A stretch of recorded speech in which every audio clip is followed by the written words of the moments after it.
Зохиолыг бичсэн Ламсүрэнгийн Саран туяа. Зохиолыг уншсан Туул Синди Гискексэд. Динхээнийг хүүхнээс салж замдаа дэлгүүр орж ганц шил арх аваад ажил дээр очиход намдаг барамсайн талаар мэдүүлэг өгөөд гар өсөг зурж байв. Тэр зориуд арх аван давгад өгч ажил дээр арх усаан гэх яриа гаргахыг зорж байв. Намдгийг хараад цочих шиг болсон динхийн хоош ухарч гарахыг завдахад намдаг эргээд харчхав. Танилын нүүр халуун гихчээр динхийн инээд алдсаар багшийнхаа өмнө очив. Сайн байна багшаа. Сайн байна уу динхийн. За манай динхийн гялалцаж байх шүү. Энд ажиллаж гэнэ үү? Өө тийм ээ. Та суугаач багшаа. Намдаг бугуун цагаа харж багш нь явуулгүй гаргүй. Ажлаа хойш тавиад нааша ирсэн. Өө за багшаа. Та ямар ажиллаар явна? Гэж динхийн мэдээж юм асуухад Ахмад давгийн дургүй хурч өнөөх барамсаа та хоёр чинь нэг багшийн шавнар юм биш үү? Гэлээ. Өө та барамсан асуудлаар явна уу? Харин айхтар юм болоод байна. За яах вэ? Учир нь олдох үйз. Манай хүн ээж буруу байгаа. Уг нь сайн хөөхд юмсан. За амжилт хүсье динхэнэ гэд намдаг динхээний гарыг атгаснаа. Навчаан сайн уу? Гэлээ. Мөн навчааг мартаагүй яваа ахнэ. Зүнх чинь чиний үе дуусаж миний хийхэлж байна да. Гэж динхэн зэвүүрхэн бодсноо ихэд ялдан инээмсэглэж навчаа сайн байгаа. Хевсний үйлдвэрт эдийн засагчаар ажиллах томилолт аваад бас л над шиг дөнгөж ажиллаа эхэлж байгаа. Навчаад минь хүргээрээ. Альма багш нь цуг ирсэн. Барамсан ангийн багш. Намдаг яриагаа дуусгаад давг ахмадод за баяртай. Би тань руу ярина гэд гарлаа. Багшаа та хаана ажиллаж байгаа вэ? Дархандаа юу? Үгүй. Багш нь хотод байгаа. Нийслэлийн ардын боловсролын газарт ажиллаж байгаа шүү. Очоорой. Тэгнэ багшаа. Баяртай. Динхийн багшигаа ихэд найрсгаар үдэн гаргаад инээмсэглэв. Одоогийн залуус ч сайхан болжээ. Ийм залуу хүн байж энэ олон шавьтай. Бас танаа эхнэрийн багш шүү. Давг Ахмад яриа өдөөд инээмсэглэв. Тийм ээ. Манай эхнэр бол намдаг багш гэвэл сүйд олон штэ. Нэг дагуулж очин доо. Аха, та ядарч гин үү? Өнөө орой хойлоо суух уу? Суулгүй яах вэ? Цэргийн дээдийн дотор байрны багш жижүүр нилээд хідэн оюутан ирж гэрчийн мэдүүлэг өгнө. Бас талигачиг дагаж хийсэж байсан хідэн залуус ирцгэн. Ядрах яах вэ? Чи хариул харихгүй юу да? Юундаа чи харах вэ? Эхнэр эзгүй байгаа. Тийм бол хідэн хүн асуугаад гэрчийн мэдүүлэг аваад өгвөл сайн л байна. Тэгээ. Би таныг ядарч байгаа болов уу гэж бодоод ганц шилэм аваад ирсэн байдаг. Динхээний энэ үгэнд давгийн нүд сэргэн инэв хийлж. Үгүй харин тэр чинь ч юм шүүхөө. Хэтрүүлж болохгүй. Ганц 100 татчихъя. Гэхэд динхийн үүд рүү харснаа архины бөглөөг сормог гэгчин суг татаад давгаж шил аяганд хийж өгөхөд тэрбээр шуудхан хүнтэрч орхиод үнэн сонины цаас хуу хаман авчиж ажиллахад динхийн сэжиглэн ярвав. Архичнаа мэдэхгүй шудрах царайтай генералын хүүг алжчихсан этгээдийг хамгаалах санаатай би чамайг унгаанда харж л агаараа энэ муу намдагч гэсэндээ тэр муу барамсаа төлөө амиа тавих нэ барамсаагч нь би хүнд ялд унгаж л таарна да ингэхэд навчаа хайччихв арай нэг газар очиод өгчихсэн юм биш байгаа да надаас саллаа гэхэд ажилдаа очмоор би ажлаас очиж хүүхдийн бие муудлаа гэж чөлөө авсан бараг 10 хонлоо. Одоо яад гэмлээ гэж бодоод динхэн гинт айж ихэд бачиндав. Үгүй ингэхэд эхнэр чинь хайччихаа чи ийм чөлөөтэй явдаг үлээ. Харин аав их руугаа явсан ирдэггүй. Хүн маань хадминд байдгийн. За яах вэ?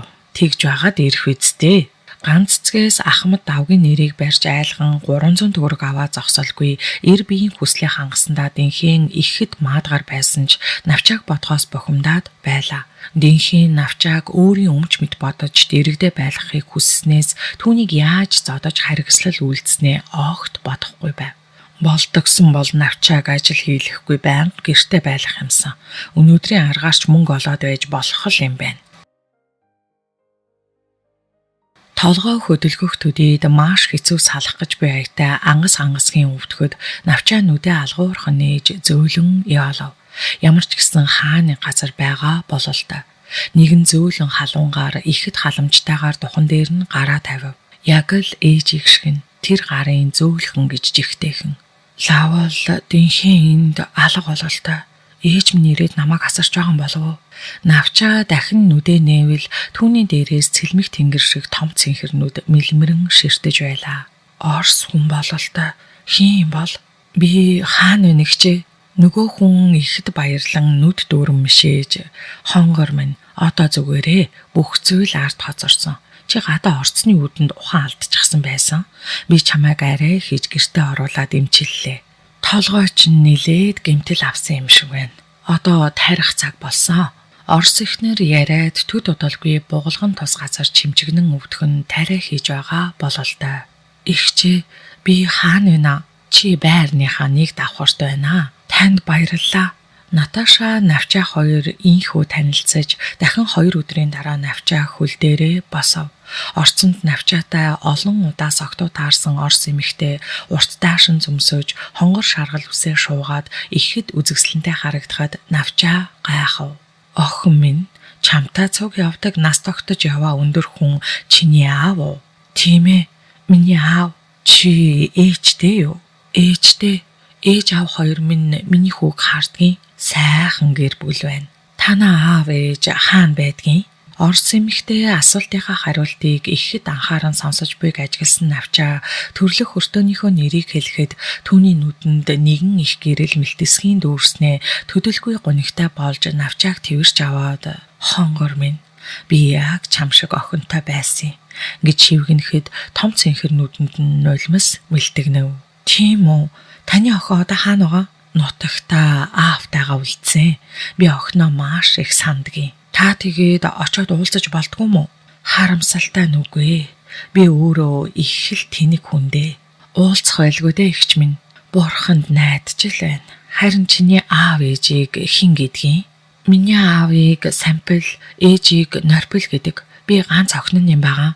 Хөөрхи охин минь, чамтай ямар адилхан гэж гиснээ орс эмэгтэй сэтгэлээ барьж дийлэлгүй ванны өрөөрөө гүйн ороод мэгшин уйлахад охиноо санаад тэгж байна да гэж бодсон Навчаа толгоон өвчнөдөө шаналн яолов. Сампил минь дээ, Сампил минь. Чи өдөрт намайг мартай байлгүй дээ. Бидний охин сайхан бүсгүй болжээ. Охин минь намайг яаж мэдэх вүлээ дээ. Хайр охин минь. Аз жаргалгүй л амьдарч байх шиг. Наташа хэсэг уйлж жаал тайвшраад ванны өрөөний толинд өөрийгөө харав. Өөрийгөө танихад бэрхтээ ажээ. Арх ууснаас нүүр нь хатангаршин харлаж, нүднийхэн доод завх цэлхрэн унжиж, үрчлээ толгор сайхан арсыг нь харамгүй ноолсон харагдана. Зоолгүй их хүний амьдрал чамайг харамгүй зулгаалаа. Тэр хар өдрийг одоо хараагаад яхав дээ. Би өөрөө тэнийг байсан. Дэндүү тэнийг байсан. Дүүрэн бэлэгт тэгжиж итгэх гэжтэй. Цорын ганц үрээ улаан цоров орхиод юу бодож ир дагаад явж байдаг мөн тэнийг хүн шүү би. Дүүрэн бэлэгт ихтлээ итгэсэн хэрэг шүү дээ.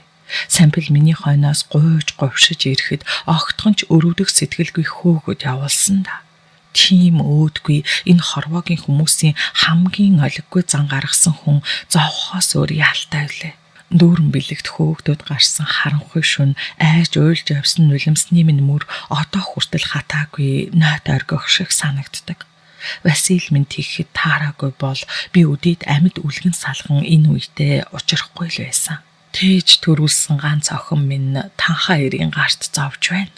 Тэр минь намайг төрсөн хийгээ гэж мэдэхгүй шүү дээ. Ийм царай төрхтөө би энэ үннийг задлаад ч яах вүлээ. Гэхдээ би охиноо оллоо. Охиндоо туслах ёстой.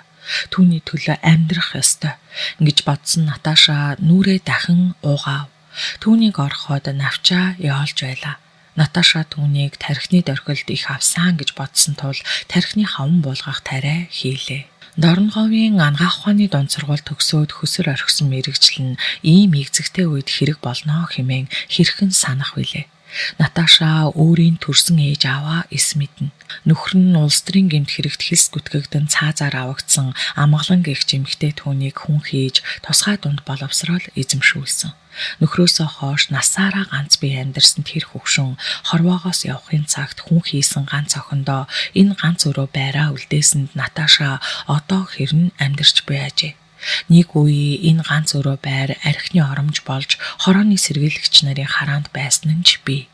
Дүүрэн билег Наташата яг 3 сар амьдраад гэрээсээ хөөсөн. Нялхвүрээ орхин ирсэн өнөө их хайр ердөө 3 сарын настай байсан нь даанч харамсалтай. 70 гаруй наснда тэнхлүүн амгалан хөгшин ихэд амьсгаадан нэгэн зүйлийг тэрэн гаднаас орж ирээд Наташа карт санаа алдаад гадна талыг нь картон цаасаар боосон нөгөөх зүйлээ сарвайхад Наташа санаандгүй авч задалбал дүүрэн билег нэг хятадын ирлиз залуугаар хідэн өдрийн турш Наташаг нүцгэн зурулсан олон янзын эротик зургууд гарч ирэв. Зураг бүрийг жаазалсан харагдана.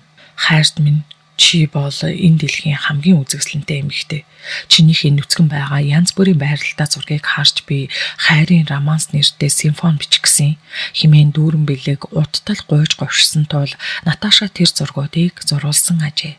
Харин дээрх 28 ширхэг зургийг зарахаар хідэн залуус тойруулчихсан зогсож байхад нь амгалангуй таарч хуруундаа зүүсэн том алтан бөгжөө сугалж өгөөд хүн хийсэн охиныхоо нүцгэн зургуудыг бөөнд нь худалдаж аваад ирсэн ажээ. Би хүн амьтантай ярьж бишгүй л гуйж говьшлаа. Имлэгт ажилд ор. Хамт олон гэдэг чинь нөмөртэй түш ихтэй байдгийн. Намайг өгөхөд чи үнсэнд хаягдсан шалц шиг болох гээд байна штэ. Гэх мэтчлэн амгалангуй зөндөө ятгаж гуйсан ч Наташа тэр ихийнхээ үгэнд орсонгүй. Амгалан их хэдий чинээ нандинан эрхэмлэж нэр төрийг нь хүртэл хайрлаж байхад Наташа дүүрэн билегт хаягдсан хоршаараа архиар тайлж хөлчүүрсээр эрүүл байх нь тун ховорджээ. Наташа хүний бага эмчээр 4 жил сурч боловсрол эзэмшсэн ч энэ мэрэгчлэрээ огт ажиллаагүй бөгөөд 20 хэдэн жилийн дараа төрүүлсэн ганц охиноо эмчлэх санаатай зүдэрч суугаан энэ. Наташа энэ өдрөөс эхлэн архийг огт амсахгүй байхаар шийдэв. Архины найзууд нь өглөө өдөршгүй ирж хаалгыг нь цохивж хаалгаа үл тайлна. Амгалан ихээс үлдсэн хэдэн хувцсыг угааж тордон биедээ тааруулж хасаж танаж өмсөв. Навчаагийн нүдэнд муу мухагаар харагдахыг тэр үнэхээр хүсэхгүй байлаа. Амгалан их нямбай хүн болохоор түүний хичээлийн дэвтрүүдийг үлзээхэд урт хөрөн авдрын оролд ихэд нямбайлан хийснийг олж ихэд шимтэн уншиж гарав. Ийхүү уйггүй ноцолдсны эцэст навчааг хөл дээр нь босгож чадав.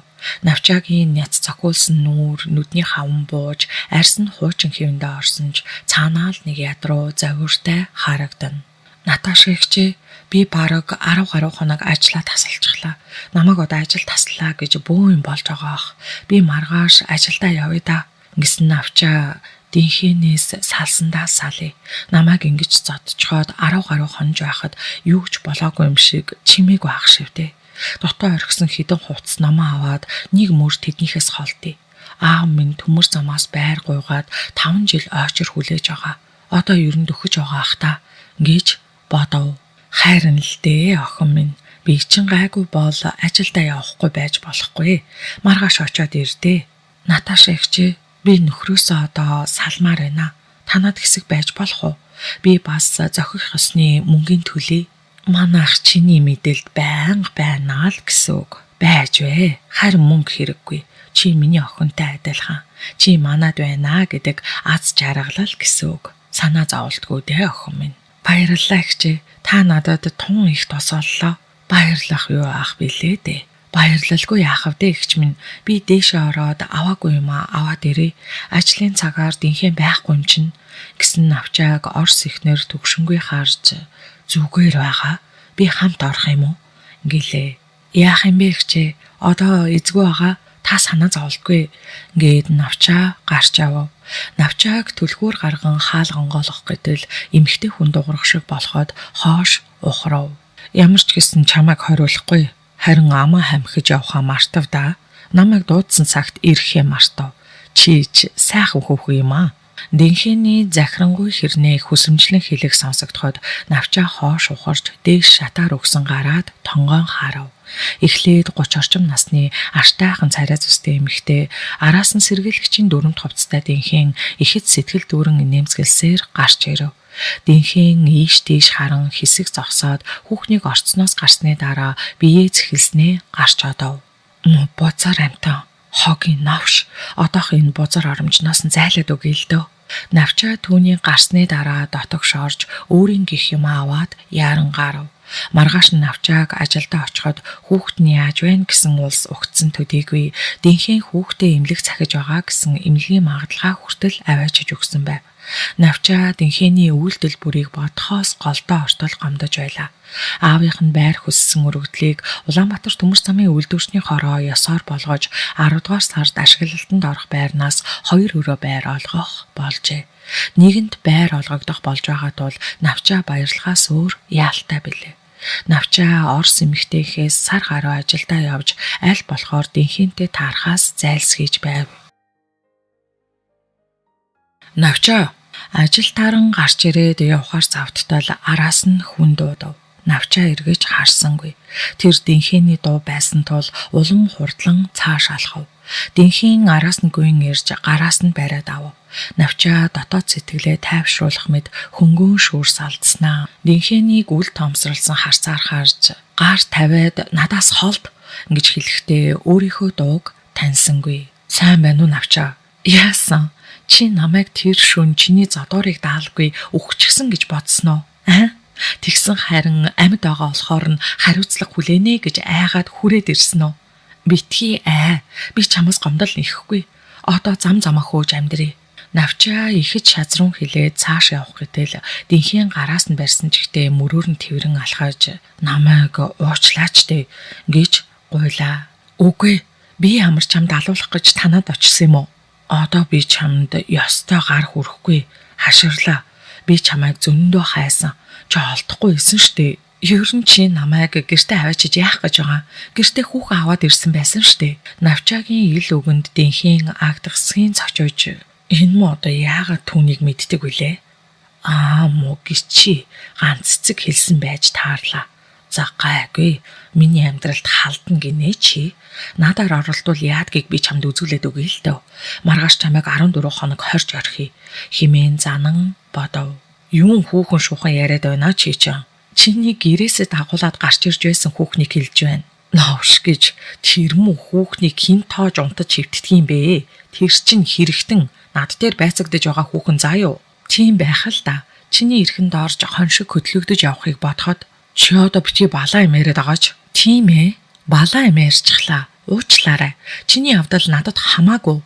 Гэх мөртөө хаанаас тийм их чадал гарав гэмээр гараа угц татаж авсан навчаа дэнхээнийг найхтал түлхээд цааш гүйгээд явчихав. Сэргийлгийн офицерийн дүрмд хувцастай дэнхийн түүний хойноос гүйж барьж аваад олны өмнө ноцолтоод байлтаа нь биш нэр сүрэ бодон ихэд ууртай гэр үүдэ алхахдаа навчааг хэрхэн гэртээ авчирхаа бодсоор явлаа. Навчаа маш хурдан гүйсэн тул дэнхийн бараагүй алдчихав. Ганццгийн нөхөр хөдөөгийн тээврээс ирсэн тул ахлах мөрдөн байцаагчид өгөх ёстой 200 төгрөгийг гартаа тас атгасаар өглөө ажил цуглахтаа уралдан хотын цагтан сэргийлэхтэр гүйж ирэв. Дэслэгч дэнхийн Ахмад давг нарын хинэнж ажилдаа ирээгүй байх тул хүүхэн сэргийлэхийн гадаа үүдний сандал дээр сууж байтал дэнхийн ирэв. Чи одоо энд юу хийж суугаа? Би тантай уулзах гээд ороод ир. Би чамайг сэргийлэгч явуулж баривчлуулах гэж байсан юм. Дэнхээний ихэд зэвүүцэн хэлсэн үгэнд хүүхний толгойтой ус босох шиг болж жигтэйхэн айв. Юу олоо вэ мөрдөн байцаагчаа? Би чамайг амаа мэдэж яваа гэж монгол хэлээр хэлсэн байхаа. Уг нь би хиндэж юу ч хэлээгүй штэ. Битгий худлаа хуцаад байгаараа чи. Дэнхийн хүүхний гарыг гавлаж парта холбоод гарч цагаа бүртгүүлж тасгийн даргаасаа ажлын зааварчилгаа аваад орж ирэхэд хүүхэн уйлаад сууж байлаа. Мөөлөгч энэ л навчаад миний талаар хэлсэн байгаа. Өөр хин хэлэх вэ дээ. Дэнхийн хорсон бодоод давг Ахмад гадуур ажилтай тул ирэхгүйг мэдээж хаалга дотроос нь түгжээд ганц цэцгийн гавыг тайлж хувцаа тайлаад хурдалж үз гэж зандархад ингүүл арай хорихгүй байх гэж айсан хүүхэн хувцаа тайлж хөхний даруулга дотоочтойгоо үлдэв. Наадах ч гэсэн тайлаж яагаад онгонтож маяглаад байгаа? Хүүхэн яарн тайлж ихээс төрснөөрөө зогсоход дэнхийн нарийн төмөр шугамар бүсгүн чэжийг төрн таваа 2 үзэгслэнд хөх нарийн бэлхүүс сух цав руу өвдтөл хатаахад бүсгүй яалав. Угэнж сайхан бий цогцос. Гэхдээ энэ зэвүүн хүүхэн навчааг олоод хов хүрэгчдэг. Би хин гэдгээ чамд үзүүлэндээ хохч нь мухулгаач. Шивтэдх Хүүхэн ихэд зочирд нь түүнийг нулимс мэлтэгнсэн нүдээр харахад дэнхэн бохор шалан дээр хөвтгэж дохив. Би чадахгүй нэ. Намайг уучлаач дээ. Тийм үү. Ялтан болохоор чи чаднаа яах вэ? Дэнхэнийг багтаа гэгч нь хэлээд зүүнээр инээхэд аргагүйцэн хүүхэн санаа алдаад хүйтэн шалан дээр хөвтгээд тэрээр өмдний тэлээгээ тайлаад гутал хувцастайгаа хүүхний нүцгэн биен дээр туучин хорцов. Одоо босож хувцсал. Хурдал. Хүүхэн одоо явуулчих байхаа гэж гордон маш хурдан хувцас өмсгöd дэнхэн ширээнийхээ ард сууж нэг ширхэг тамхи гарган ихэд таатай татав. Танаа нөхөр сард хэдэн төгрөгийн цалин авдгийн? 750-аас 1000 орчим төгрөг авдаг. Тийм үү? Чи 15,000 төгрөгийн хохирол улсад учруулсан байна. Уг нь наад мөнгө их чинь нэгтлэн бодогч Оросоо надаас гуйж аваад 3 хонуулаад буцааж өгнө гэж авсан юм шүү дээ. Тэгээд буцааж өгөөгүй байгаа юм. Өөрийн ашиглаж чамшигдуулсан мөнгөө бусд руу чихэх нү чи? Үнэн штэ мөрдөн байцаагчаа. Оросоо чамаас энэ их мөнгийг авсан гэх баримт хаана вэ? Гаргаа дээр. Нотлох баримт байвал хамаа алга. Би тэр Оросоог чинь шалгаад өгье. Тийм баримт байхгүй штэ. Тэгвэл чамайг хорхоос өөр арга алга. Амаа хамих гэж зөндөө хэлсэн. Хэд хоног хүн шиг байх юм бол яах вэ? Бодож үзье. Ойлгов уу? За. Ганц цэг уйлсаар хоригдон явв. Дэнхэн маргааш нь ганц цэгийн ажиллаж байсан дэлгүүрийн нэгтлэн бодогч Оросоог дуудан ирүүлв. 40 гаруй насны жижигхэн биетэй эмэгтэй юр айж хэрвээцсэн шинжгүй орж ирээд мэдлэв. Оросоо юу? Тийм ээ. Дэслэгч Дэнхэн гэж хүн дуудсан байсан. Би байна. Суучих. Дэнхэний хүйтэн царайнаас бүхнийг ойлгосон Оросоо сүмсээ зайлталан сандалд лакийн суухыг залуу үер нүднийхээ булангаар харж байв. Танай дэлгүүрт нярваар ажиллаж байсан ганц цэгийг танин үсттэй. Тийм ээ. Манай дэлгүүрт нярв хийж байсан. Та ганц цэцгээс 15,000 төгрөг буцааж өгнө гэж зээлж авсан байх юм. Энэ мөнгө одоо хаана вэ? Би мэдэхгүй. Би тийм мөнгө аваагүй. Үнэн үү? Үнэ. Дэнхэн Оросоогийн ганц цэгийг гүтгэж өгсөн мэдүүлгийг ямар ч сэтгэлийн хуурилгүй бичиж аваад таны мэдүүлгийг үнэн зөв биччихв. Уншиж танилцсан гээд өгөө. Тийм ээ, зөв бичсэн байна. Гарын үсгээ зур. Дэнхэн эмэгтэйгээс гарын үсгтээ мэдүүлгийг авч ширээн дээрээ тавиад одоо яа гэхв? Улсын өмч хуйлдаж идэж ашигласан улс. Байдаг газраа очиод сайн боддоо. Таны худлаа мэдүүлэг өгч байгааг би мэдэн штэ. Та ганц цэцгээс тэр мөнгийг авсан. Үннээ хэлтэл хоригдондоо. Гэхэд түүний царай сааралтан бараагаад явчихав. Оросоо та дор хаяж 6 сар суунда. Намайг уучил байцаагчаа. Би энэ мөнгийг маргааш гэхэд аваад ирье. Авсан нь үнэ хэмээн Оросоо уйлж гарав. За яах вэ? Үннээ хэлсэн чинь сайн байна. Маргааш тэгээд авчраад өгч чадах юм уу? Чаднаа. Бэлэн байгаа. Ганц цэгч буруугүй. Ингээд Оросоо улам уйлав. Таны бурууга хүлээж буй чинь сайн хэрэг. Тэгтээ ганц цэг та хоёр улсын өмчийг бүлэглэн ашиглаж завшсан байна. Та хоёр доод тал нь 5 жилийн ял аван шүү дээ. Бурхан минь, би одоо яана? Ийм учраас л би та нарыг хорих гээд байна шүү дээ. Одоо яана байцаагчаа, та надад туслаач дээ. Би буцаага төлчихье. Төлсөн ч гэсэн та хуулийн өмнө хариуцлага хүлээнэ. Та надад туслах боломж үнэхээр байхгүй юу? Та хүн шиг ам хатуутай байвал болохгүй ч юм байхгүй л дээ. Тэгэлгүй яах вэ? Амлий. Тийм бол хэрв та хохирлоо төлчихвөл ганц цэг хэрэгээ ганцаараа даасан ч хамаагүй хөнгөрнөө гэсэн үг. Ганц цэг хэрэгээ даах болов уу? Тэр эд хариуцагч юм чинь хэрэгээ даахгүйгээд яах вэ? Даан шүү дээ. Заашгүй. Би ер нь одоо яваад тэр мөнгийг аваад ирье. Ажил таарсны дараа би хүлээж бай. Яг 18 цагт ирнэ шүү. Ойлголоо. Би ирнэ. Хэрв ирэхгүй бол юу болохыг хэлүүлэлтгүй мэднэ вэз. Мэдэлгүй яах вэ байцаагчаа? Оросоо бүхэлдсөөр гарч явхад Дэнхэн түүнийг мэс шиг хүйтэн харсаар үлдээд хаалга хаагдмагс хүйтнэр инээж ирэхгүй гэд яах вэ дэ чи гэж тод гэгч нь хэлээд цочиж орчноо харахад ашгүй хүн байсангүй. Орой ажил тарсны дараа Дэнхэнийг цаг харан сууж байтал Оросоо том цөнхтэй зүйл барьчихсан гүн орж ирээд хөлийнхэн дээргээ тавьж яг 15,000 төгрөг байгаа. Дээр нь 2,000-ыг хийчихсэн. Таних шүү гэж шивнэв. Дэнхийн цүнхтэйг лацтаад надад 2000 хэрэггүй. Би төрөөс цалин авдаг, төрийн сэргийлэгч хүн. Улсыг хохируулахгүй болгох нь хамгийн нэгдүгээр зорилго. Энэ мөнгийг би одоо эдийн засгийн албанд хүлээлгэж өгнө. Харин эмэгтэй хүний чинь хувьд таныг хэрэгээс чөлөөллөө. Танаас хэн ч асуусан би ганц цэгээс мөнгө аваагүй. Намайг гүтгэж байна гэж зогсдог юм шүү. Хам хэрэгт оролцож яал авав да. Ихээхэн цуурхаад байвал чинь танд шуудхан эрүүгийн хэрэг үүсгээд хорж орхин шүү. Улсыг хохируулгүй болгосон болохоор ганц цэг бага ял дуунана. Тэр заавал ял авч таарна. Та дахиж ийм дутагдал гаргаж болохгүй шүү. Зүүн би таныг ажлаас халах мэдэгдэл албан байгууллагад тань өгөх байсан. Би таныг яаж ажиллахыг харах болно.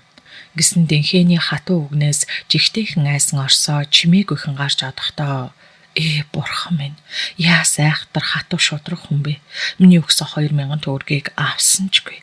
За дүүрсэн хэрэг шоронгүй салсан маань л их юм гэж бодоод гэрлүүгээ алхав.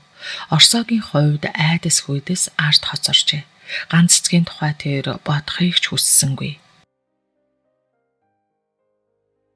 Дэнхэн маргааш өглөө нь ганц цэгийн нөхрийг дуудаж ирүүлв. Ганц цэгийн нөхөрөө, тийм ээ. Нүүр нь альжааж ядарснаас тас гар болсон нь хөдөө урт хугацаатай явдгийг илтгэн. Өндөөр чилгэр нуруутай том алаг нүдтэй тэр ирийн гараас зүүгдсэн 5 орчим насны жаалхүү дээр мөрдөн байцаагчийн харц хэсэг тогтоход мөнөөхөр хүүг минь хараад байна. Өрөвдөөд ээжийг нь гаргачихгүй байх та. Өөрөө ийм хүүхэдтэй л хүн байж таарна гэж бодоод горьцсон харцаар мөрдөн байцаагчийг харав. За тэгэхээр ганц цэгийн нөхөр юм биз дээ. Та ишээ суучих. Энэ хүү танаа хүү юу? Дэнхэн ихэд найрсаг хэлээд харахад залуугийн царайд тайвшрал тодорч харагдахад тэнэг чинь юунда баярлаа юм бол химэн бодов. Тэгэхээр эхнэрийнхээ ямар хэрэгээр хоригдсныг мэдсэн үү? Хайлт хуйлт сонссон. Би Ховд аймагт ачаа ачиж яваад ирлээ. Мөнгөний өрөнд орсноо хэлсэн. Уг нь нэгтлэн бодогч нь авчихсан гэхий. Улсад 15,000 төгрөгийн хохирол учруулсан хэрэгээр цагдан хоригдсон. Одоо тэгээд яана? Тэр нэгтлэн бодох орсоо гэгч нь авсан гэсэн шүү дээ. Ганц цэгийн нөхөр орших хэлээд хүүгээ өвөр дээрээ авч суулгав. 73 дугаар дэлгүүрийн нэгтлэн бодох орсоог өгсөн мэдүүлэг энэ байна л да. Ганц цэгээс ямар ч мөнгө аваагүй гэдгээ мэдүүлсэн. Яасан муухай хүн бэ? Яг авсан гэсэндээ манай хүн очиж надад худлаа хэлэхгүй дээ. Ганц цэг тэгж хэлээд байгаа боловч Оросод мөнгө өгсөн гэх ямар ч нотолгой байхгүй. Улсын тэр их мөнгийг хүнд өгч байгаа хүн чинь адаглаж гарын үсэг авдаг байгаа да. Хөөх юм индээ этгээд л өгсөн байх та. Тийм байж болно. Би хуулийн дагуу хуулиа барьж ажиллана. Тэр ч тийм байлгүй яах вэ? Энэ мөнгийг нь төлчихвөл манай эхнэрийг гарах уу? Адаглаж авах ял нь хөнгөрөн шүү дээ. Одоогийн байдлаар бол ганц цэг 10 жил аавна. Төлчихвөл улс харж үзээд 5 жил өгнө байх та. Ялгүй гарч болохгүй юу? Тэрийг шүүх мэдэндээ ямар ч гэсэн хөнгөрүүлэх нөхцөл байдал үүснэ. Би тэгвэл төлчихё. Баазын дарга нартайгаа уулзаж цалингаа урьдчилж авахыг бодъё. Одоо ч хэдэн төгрөг байна. Нийлүүлээд аваад ирье. Тэгж болно. Адаглаж манай эхнэрийг гаргана үз. Бололгүй яахав? Ингэсэн Дэнхэн ганц цэгийг ам ангаалахгүй болтол дарамтлаад 14 хоног хонуулаад гаргахыг гэж бодоод толгой дохив. Залуу хүүхдэд дагуулan гараад явхад ширийн дор хэвтэх мөнгөтэй цүнх рүү харж сул олц тойж байна. Үдлэгийн цагт улаан хамарт авах шиг архины лүү болохгүй.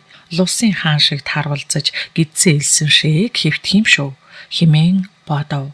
Даваг жигтэйхэн ядарсан царайдаа орж ирээд буудулсан үхэр аятай сандалд яг хийтэл сууж ажил гэж мөн арцгнаж байна. Сухаа шиг сунах нэ химээгээд гараа алдлан суниав. Царайнаас чинь бүх юм андашгүй харагдаж байна. 100 грамм татхуу та. Дэнхэн ихэд найрсан хэлээд хөхөрч бүх юм дууссан хойно орж ирдэг нь сайн боллоо. Тусдаа өрөөндөл орох юмсан. Чамайг ажил дээр арх уусан гэдэг шалтгаанаар хөөлгөндөө гэж бодно. 14 цагч мөн шуурч байх шив дээ. За дүүрсэн хэрэг татчихъя. Аваад ирэх үү. Чийч надад мөн чих хэрэг болж байна шүү. Ингэсэн даваг гадуур бижака үлгүүрт үлгөв. Манай нэг найз авчирч өгсөн юм аа. Би ямар уух биш. Тэгээд тань дооцыг нь тааруулж өгөх ажилтай болоод л байна. Эрхэндээ хайртай гэж баярлалаа дөө. Аваад ир. Дэнхээнийг шил аяхтай шингэн барьсаар очиход давг авч хөнтрөөд хажуудаа байх сонины цайсыг хаман амандаа хийхэд ингээд заваардаг юм шүү. Ингэж бодсон Дэнхэн ярвайж та наад сонино болооч гэлээ. Цагаа болохоор чи бас ингэх болно өө. Архины үнэр дардгийн байхгүй юу? Гэсэн давг инээн. Дэнхэнэ чамд зангарах лавг гэх чинь дээрми хэргийг өгөхөөс зангарах лавга тийм ээ. Халахын шоронгийн ширт хулгайч нарын нэгдээ. Залуу хүн тулдаг л газар хэд хоногийн өмнө хоригдсан. 100 айлын нууц тоглоомчийн хятадуудыг дээрэмдсэн байгаа. 100 айлын нууц тоглоомчийн хятадуудаа тийм тоглоомчид манай Монголд байгаа хэрэг үү? Байна дүүмэн. Харин ч сонирхолтой санагдчихлаа. Тэр зангарах лавг гэх чинь зөв юм шүү. Дэнхэн жинхнээсээ залуу хүнээ цайлган зангаар асуусан нь Ахмадд таалагдаж инэвхийлээд би ч бас чам шиг бодтгол байла. Гэхдээ манай улсын нутагт хүний ам сүдчихэд байна шүү дээ. Хятад ч гэсэн хүний ам. За тийм дээ аха. Одоо хавтас хэрэгтэй гэж танилцаа. Тэгээд хэдэн хятад нухчихсан юм бэ? Зангарах лавг гэгч чинь нууц тоглоомын газрын эзэн өвгөн хятадыг Монгол их нэртэй. Өвгөн хятад чинь өөрөө манай хуулийг зөрчсөн юм байна шүү дээ. Маргаангүй гэсэн ч хүний ам шүү дээ. Ойлголоо аха. Би энэ мөнгийг эдийн засгийн төлөөлөгчөд хүлээлгэж өгөөд ганц явлаа. Тийг ашгүй нөгөө дэлгүүрийг чи хохирол барагдаа юу? Тэгсэн. Би харин дүрм зөрчөөд өрөөнд хонолжглаа. Анхаараарай хөөе. Болохгүй шүү. Нэгэнд хохирлоо төрсөн бол цаад хүүхнээ гаргаа зайлуул. Харин ч хорсон тулдаа улсыг хохиролгүй болголоо. Нөхөр нь бариад ирж байгаа аахгүй юу? За тэгтгэл залгууд да. Хүний амьдрал хэцүү шүү дээ дөөмин. Хуйлаач дагна хүнээж бас бодолгүй гойргүй шүү. Ойлголоо. Дэнхэн цүнхтэй мөнгийг барин гарч таксинд гар өргөн зогсоогоод гэрлүүгээ явж цүнхтэй мөнгө оруулж тавиад эргэж таксинд суун эдийн засгийн төлөөлөгчтэй уулзаж ганццгийн хохирлыг нөхөр нь барагдуулах болсныг тайлбарлан хэлээд ганц худаг буюу урдчлан хорих төв оров. Ганц цэг ихэд ядарсан бололтой цонхийн цайсан гарч ирээд уйлсаар суун. Яасан? Ядарч гин үү? Үнэхээр бөхчм толгой өвдөөд үнэхээр ядарч байна. Би чамд хэлсэн штэ. Ам хатуутай бай гэж. Би хинт ч хэлээгүй штэ. Ганц цэг улам гомдолтой уйлна. Нөхөр чи ирж уулзаад явсан. Хохирлыг чинь төлнө гэсэн. Хөөхидөө мөнхүү минь яаж байгаа бол аавтайгаа явна лээ. Би Оросоо нэгтлэн бодогчийг хорно гэж айлгаад ч чамаас мөнгө авснаа хүлээхгүй байна да. Оросоог би хорж болно л доо. Улсын өмч бүлэглэж ашигласан гэд та хоёр 10 жилийн ял авах гээд байна штэ. Нөхөр чи хохирлыг чинь төлчихвөл би чамайг тэнсэн харгалзах ялаар тасалж болно. Хэрв төлөхгүй бол 5 жил дээр унана шүү дээ. Яах вэ? Чамайг хор гэвэл би Оросоог хорлоо. Чиний ял хүндрэх гээд байгааг ойлгоорой. Тийм бол яах юм бэ? Оросоог битгий хор. Орших минь төлж байлгүй дээ хөөрхий. Чи тэгээд л эндээс гаргачих бол нөгөө 15 мянган нэхэд Оросоотойгоо хэрүүл зарга хийгээд авах юм биш үү? Тэгэх юм бол би та хоёрт хоёуланд чинь бүлэг хэрэг үүсгэхээс өөр аргагүй. Би тэр муухай авгаан салхинд агуурн ч явахгүй. Нөхөртөө ч хэлнэ. Шоронгүй л салж байвал болох нь тэр. Буйнаараа болог. За тохирлоо шүү ганц цэцгээ. Хэлсэн амдаа байгаарай да. Би нөхөрт чи итгээ чамайг хохирлоо төлчихсөн гэд ахлахтаа хэлчихсэн. Өнөөдөртөө тисчих. Би маргааш ирж чамайг авна. Баярлалаа. Ганц цэг дахиад л нулимс урсгаж гарав. Битгий уйлаад вэ. Одоо орж үз. За. Ганц цэг уйлсаар цааш ороход Дэнхэн араас нь нэмсэглэн харж ингээд л 17 мянган төгрөг өөрөө ороод ирлээ дээ. Олцтой л байна. Химэн бодов.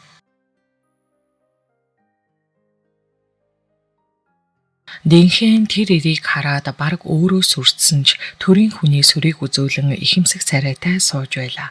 Уул нүгэд эргүү гэмээр хүдэр том биетэй ир түүний өмнө хөндлөлтөн зогсоод "Дэслэгчээ, та намайг дуудсан уу?"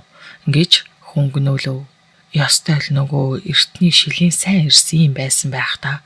Химэн Дэнхэн өөрийн ирэхгүй бодоод "Тийм ээ, дэслэгч Дэнхэн, отхон лавгүй" гэлээ. "Тийм байна. Хараагүй байцаа байсан. Юу гинэ? Яах вэ? Бидний яриад үү? Шинэ ирсэн үү?" "Тийм ээ, энэ жил төгсөж ирсэн." Зөв андашгүй байсан. Ажлаад л байж дээ. Өнөөдрөөс эхэлж таны хэрэг дээр ажиллах болсон. Зөв. Тэгэлгүй яах вэ дөө. Ганц тамхилч хааж динхэн тамхи гарган өгвөл ложирээр 3 ширхгийг авч хоёрыг нь чихэндээ хавчуулж нэгийг нь намдаа хийхэд тэрээр гал гарган асааж өгөв. Чийч аваа 90 шир бололтой. Ажлыг чинь хүндрүүлэхгүй. Хизээч би хийсэн хэрэгээсээ болж бусдад гай болж яваагүй. Үний юм үннээрээ байх шиг сайхан юм байхгүй. Манай ахлах лавдаг таныг магтаж байдаг шүү. Ахлах чинь хин юм бэ? Ахмад давг улаан хамарт туучи аваа 90 шир шүү цаадах чинь. Өнөөдөр би танаас байцаалт авахгүй. Харин та өмгөөлөгч авах уу? За дуураараа л бол. Би билэн. Харин өмгөөлөгч хэрэггүй. Засаг хуулийг заснантай цуг бүндгөртөө чихчихсэн лүүд байгаа. Харин дөө хүүчи аваа залуу шүү гэн. Би хүний ачийг мартдаг хулгайч биш ээ. Юу хэлэх гэсэн бэ? Ярээр би сонсож байна. Би ганц ахтай юм л да. Уулзаж чадалгүй нүд аниулсан. Гэтэл Бэйли чинийхэн хүн амны хэрэгтэй ороод ирлээ. Энэ хүүхдийг ялгүй гаргах хэрэгтэй байна. Би чамд хариуд нь хятадын 2 том нууц тоглоомын газар 2 янхны газар зааж өгье. Янхны газарт нь дам Монгол охид байгаа шүү. Дээрээс нь чамд насаараа идэх хатуу идэггүй. Чи цолыг хинээс ч гуйхгүй 4 том хэрэг илрүүлж нийгэмд учирсан аюулыг зогсооно. Цолыг бол гуйдаад авлаа л гэсэн үг. Бодороо доо. Отхон лавг хилээд дэнхэнийг турших мэд харав. Юу гэнэ? 4 том хэрэг насаараа идэх хатуу идгэнэ. Алт байж таарна. Хинч биш Шинков 4 том хэрэг илрүүлээд цол ахиж албан тушаал дэвшнэ гэсэн үг. Бас алттай дэнхэн үнэндээ л оттой азтай залуу юм да. Дэнхэн хормын төдий бодож үзье л дээ. Болохгүй юм юу ах вүлээ. Харин тэр хүн амны хэрэгтэй нөхөр чинь хэн бэлээ? Гэлээ. Барамсаа гэдэг юм аа. Цэргийн дээдийн оюутан. Тийм. Уг нь хохирогчийн буруутай үйлдэлээс болсон.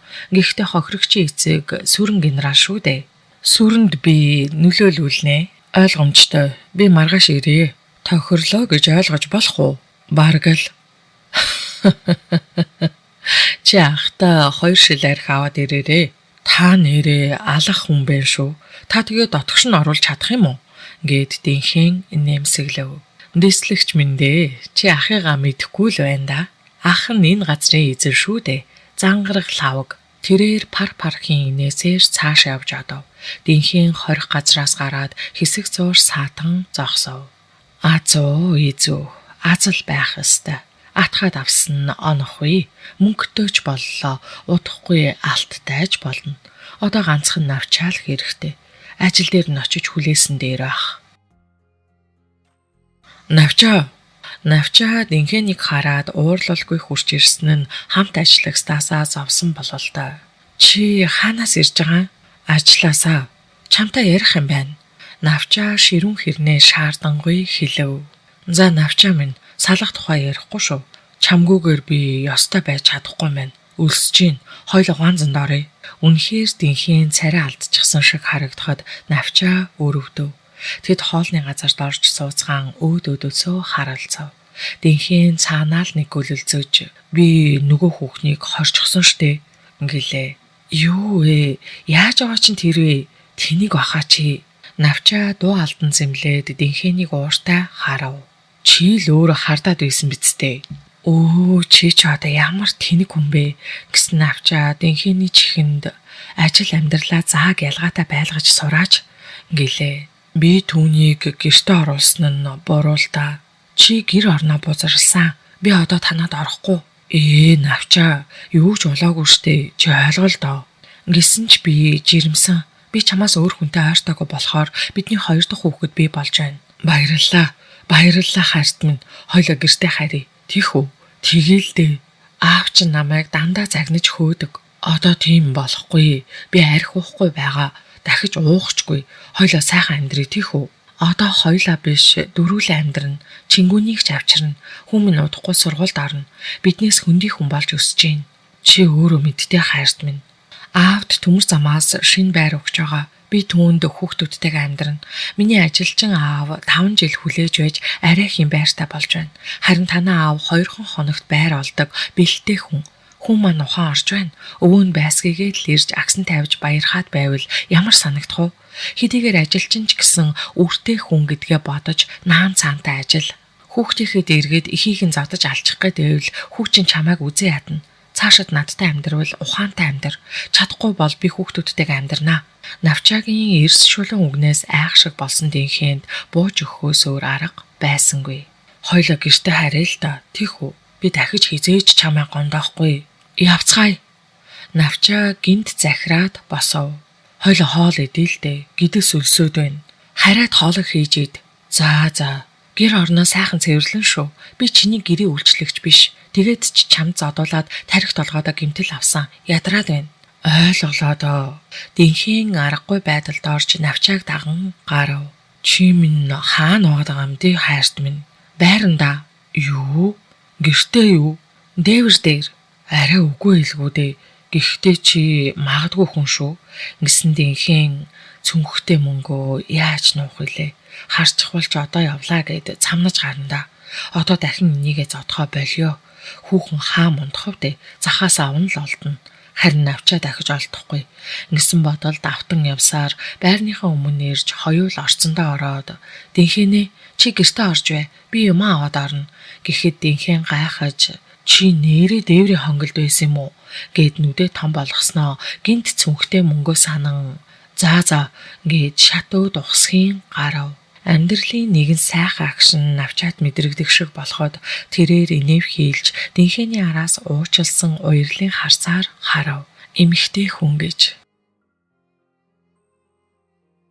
Шүн нойрон дунд нь утас тачигнан дуурахад намдаг цочин сэрээд хүзүүтэн унтах охиноо эвтэйхэн цааш хэвтүүлээд утас руугаа очив. Байна уу? Альмагийн дуу ууртай юм шиг сонсогдоход тэр хэртгийн цочив. Яасан бэ? Зүгээр үү Альма? Би яаж зүгээр эдгий? Муу тэнэгэ. Яасан бэ? Чи ястаа тэнэг мэдүү? Альма мэгшин уйлж гарах нь тэр. За баларлаа. Ямар нэг юм болж тээ. Альма ингэж уйлах хүн биш тээ. Аав нуу, ээж нуу, нэг нь л өнгөрчтэй хөөрхий. Намдаг яахаа мэдэхгүй бодоод хэсэг харилцуур чагнан хүлээж Альмаг уйлахыг сонсов. Чи минь яагаад уйлаад байгаа юм бэ? Миний сэтгэл зовоод байна штэ. Юу осныг хэлчихэл дээ. Тийх үү? Чи эмэгтэй хүнийг хизээ ойлгож байсан. Ингэж өөхч биш, булчирхаач биш явснаас огт уулзалтахгүй, танихгүй хүн шиг явсан минь дээр. Би маргадыг санаад байна. Бас би жирэмсэн болчихсон чамаас. Ёох гэж ямар их айва. Хин нэг нь аюулд учирсан юм шиг санагдаж зүрх хамаар гарчих шиг боллоо. Намдаг үннээ хэлээд инэв. Хөөе, миний жирэмсэн болсон чамд огт хамаагүй юу те? Яалаа гэж дээ Альма минь. Нэгэнд хоёлаа үр хүүхэдтэй болж байгаа хойно хүрээд ирээ. Хоёул амьдралаа нэгтгэе. Маргад ээж хизээ ирэх вэ гэдэл байна. Санаад байгаа бололтой. Ээш хөөх юм минь аргагүй шүү дээ. Би чиний амнаас энэ үгийг сонсох гэж хэдэн жил болов да бурхан минь. Альмагийн уйлах дахин сонсогдоход намдгийн зүрхээр ширхийн хатгуулж түүнийг ихэд өрөвдөн хайрлав. Альма минь дээ. Намайгаа уучлаарай. Дэргэд байгаа чамаагаа гомдоодог би их тэнэг хүн шүү. Хүнд үед чи миний хажууд байж охиныг минь өсгсөн. Одоо үрийг минь тээж явдаг. Баярлалаа. Баярлахч багтана. Бид хоёр чамайг эртгөө очиж авъя да. Намдаг ихэд учирлан догтлон хэлэхэд Альмагийн тайвширсан инээд сонсогдоод. Та хоёр минь наашаа ирэх гээд яах юм бэ? Би очие. Би ажиллаа өгчихсөн. Хүүхдүүд минь нулимстай үлдсэн. Өөр арга байсангүй. Би амьдралаа бодхоос өөр яалтай байлаа. Тэгээд чи намайг тоохгүй байгаа юм шиг санагдаад гомдоод уйлчихлаа. Гэлээ. Намайг уучлаарай. Чиний зөвөө. Би ингээд л эмэгтэй хүн гомдоочихдгийг. Гэсэн намдагт навчаа бодогдож, навчаа надад гомдсон болов. Химэн санаад шүүрс алдав. Үгүй дээ. Чи сайн хүн. Би одоо гарах гэж байна. Өглөө эрт очино. Байж байгаарай.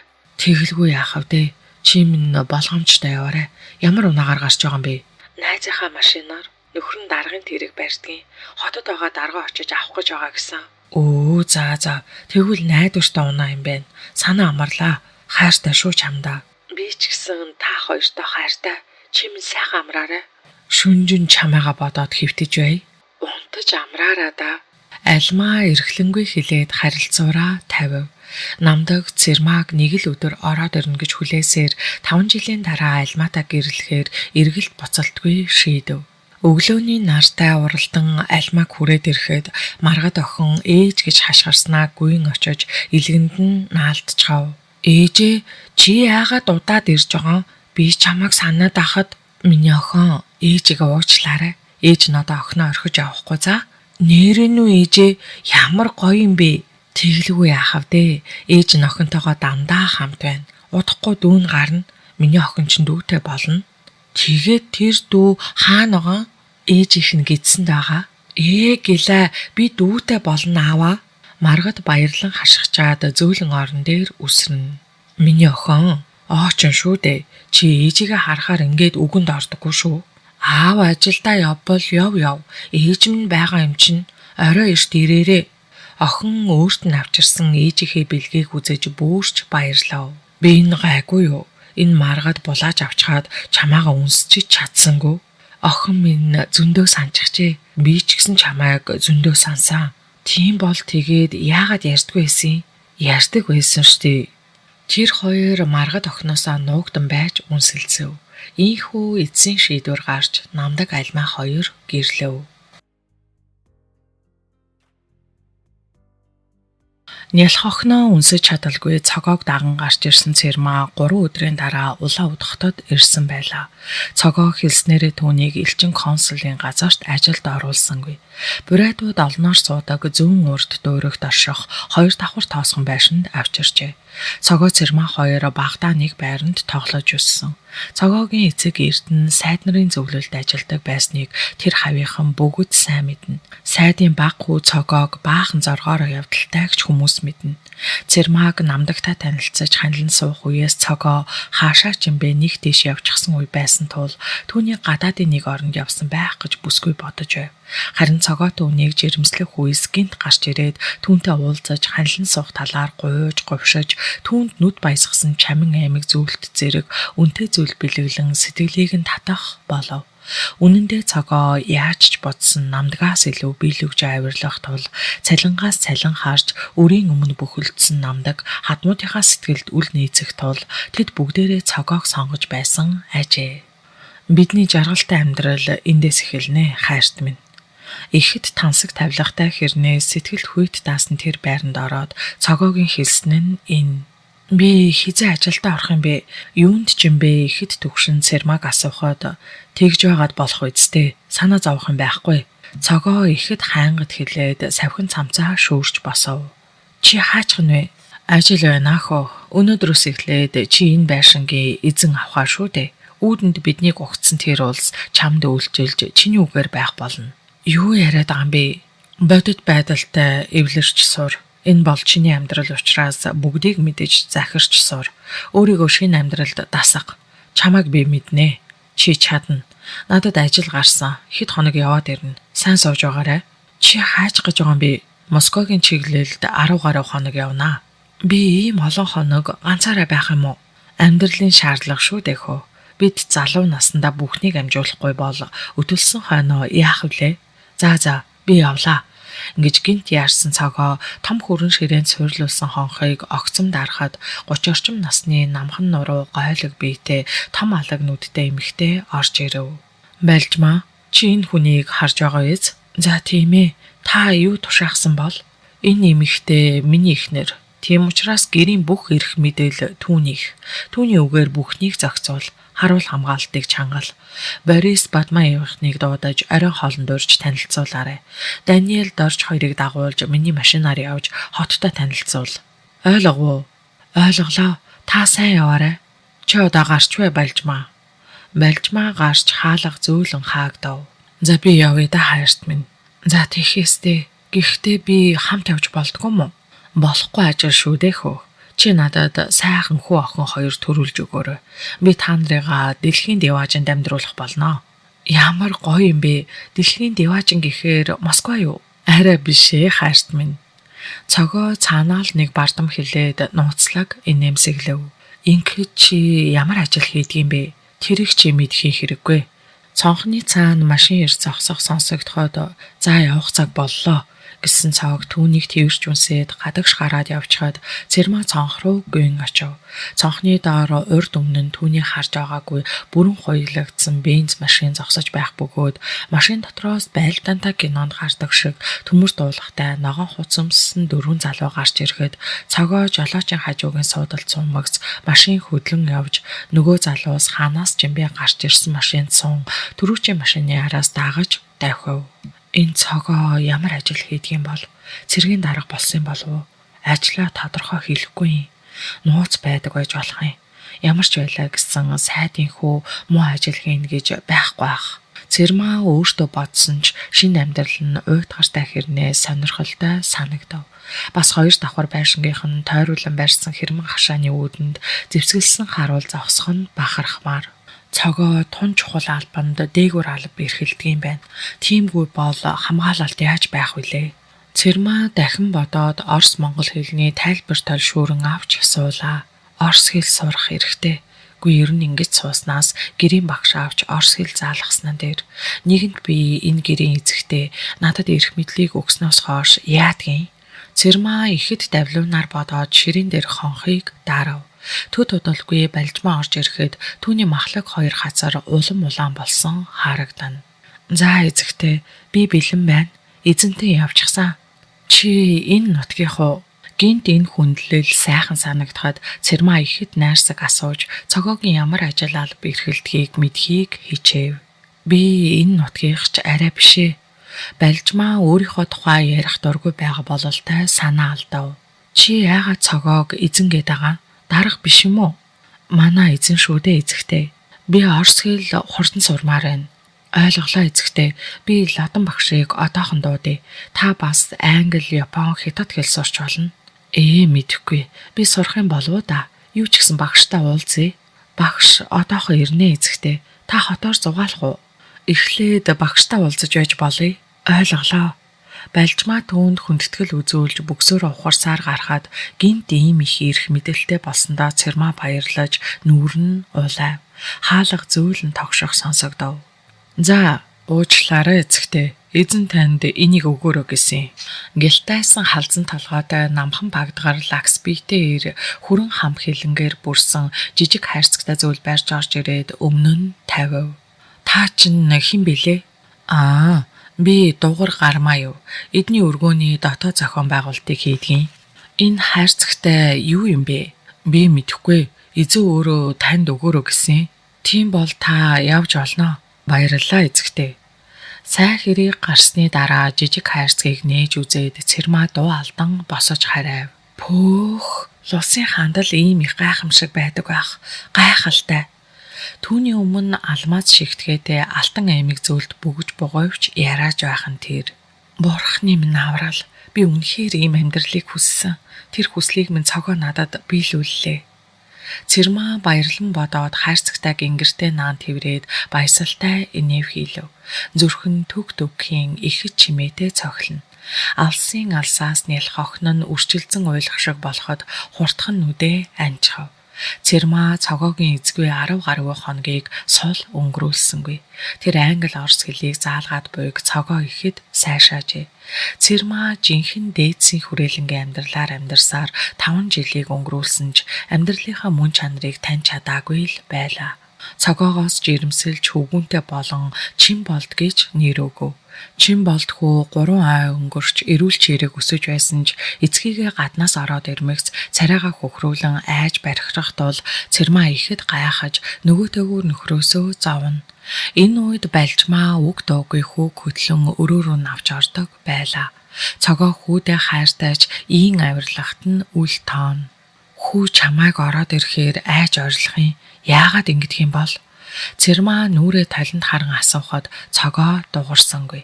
Энэ үед түүний байдал хэцүү нөхцөлд ороод буйтвал өөртөө сэмхэн санаа алдав. Оросын зүүн өмнөд хил хязгаарын Бойтхон хот Алтайский районыг атгсан хар чон хожид Казанбайгийн залуус түүнийг мөрцөөр ойртон буйг түүний мэдээлэгч түүнд өчигдөр оройн уулзалтаар мэдээлжээ. Зөвлөлт холбоот улсын эрүүгийн хууль хил хязгаарын нутгуудад хатуу байр суурьтай хэрэгждэгч хідэн томоохон дээрмийн бүлэглэлийг цагтан сэргийлэх албатууд яаж чаддаггүй байлаа. Аслагдсан мужуудад байдаг дээрх бүлэглэлүүдийн нэг Буратийн хар морд хэмээх цогоогийн бүлэглэл байв. Цагдан сэргийлэх албаныхан хар морд бүлэглэлийн толгойлогчийг Бурат хүн гэж бодож байсан нь томоохон эндүрэл байлаа. Хэн мэдхэвдээ намайг харахаараа л чон харсан аятай ойрлох юм. Яагаад гэдгийг бол тоо. Чи хэд хоног хүүгээ аваад Монгол яваад ирдээ. Нутагтаа очилгүй бараг 5 жил болчихлоо. Ижээ аав чинь ирсэнгүй гэж байгаа ах. Гэтэл миний заавч болдоггүй. Хүн маань ч наагаас авах талаа мэдэж аваг. Би сарын дараа ажил зэгцэрвэл араас ч очноо. Цогоо ихэд бодлогшрон хилээд өмнөх шар айрагнаас залглав.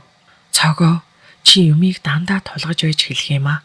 Ямар ч бэлтгэлгүй би яах юм? Монгол явах ч сайхан л байна л да. Үгүй тэгээд яваад ирэл дээ. Бүх юм бэлэн байхад чамд ямар бэлтгэл хэрэгтэй юм? Чамайг дашин юу авч явна. Хүүгээ ямар ч үед гараасаа салахгүй авч явдаг юм шүү. Тэгэлгүй яах вэ? Чи юу захиад байгаа юм бэ? Хөгшин хүн сүүлчийн захиасаа захиж байгаа юм шиг гэж Цэрмаа ихэд эвгүүрхэн хэлв. Орос оронд өөрчлөлт шинжилгээний бодлого явагдаж энэ тэндгүй элдв явдал босож байна. Манай Монгол шиг хүн цөөнтэй жижиг буурай улс бол нэг ёсондоо л амар юм. Зөвлөлт холбоот улсын атганд багтсан 15 улс бие даах гэж ичээнээсээс ирсэн могоо адил цоролцсон байна да. Горбачев улс орныхоо энэ дотоод самууныг яаж дарах нь тодорхой бос байна. Буратууд ч өнгөлзөх төлөвтэй. Тиймээс чи Монголоос нааш яаран ирэх хэрэггүй шүү. Хүүгээ аюулаас хол байлгасан дээр би чам руу хүн явуулна. Бурхан минь, чи бүр намайг айлгачих юм аа. Хаан тийм бослого өмнө болоод байгаа. Би л харахгүй юм байна. Би хүүтэйг нисэх юм уу тэгээд? Үгүй, нисэх хэрэггүй. Дашин юу чамааг авч Владивосток орно. Тэндээс мөр буруулсаар Манжуур орно. Манжуураас Дорнод аймгийн чиглэлээр хил давна. Бурхан минь, намайг хил зөрчигч гээд бариад авбал яах юм? Хамгийн аюулгүй аялал. Чамтай хамт дашин юуны залуус хамт явна гэд байхад цогоо минь чи хамт явбал яасан юм бэ? Чи ер нь юунаас айгаад байгаа? Зөвлөлт холбоот улсын тэр бослого өмнө надад ямар хамаатай юм? Яасан гэж хүү бид хоёр ингэж хулгайчиг нуугдах ёстой юм бэ? Цэрмаа гинт уурлан босон харайхад цогоо түүний гараас шүүрч тогтчаад дэрэгдээ суулгав. Хүний үг сонсож сур. Тэгж нуугдах хэрэгтэй болоод л тэр. Ойлгов уу? Цогоо юу болоод байгааг надад үннээр нь хэлчихэлдэ. Хэрвээ би чамд энэ бүхнийг хэлэх юм бол маргааш цаазын элд миний хүзүүн дээр буун. Бурхан минь, чи юу яриад байна? Маргааш шөнө явхад бэлд. Цогоо, одоо чиний өмнө хэлэх миний үг дууссан. Гэсэн цогоо гараад явчихад Цэрмаагийн зүрхээр часгийн хатгуулав. Тэр шүн шиг тийм харанхуй шүнийг Цэрмаа урд нь юур үзээгүй байлаа.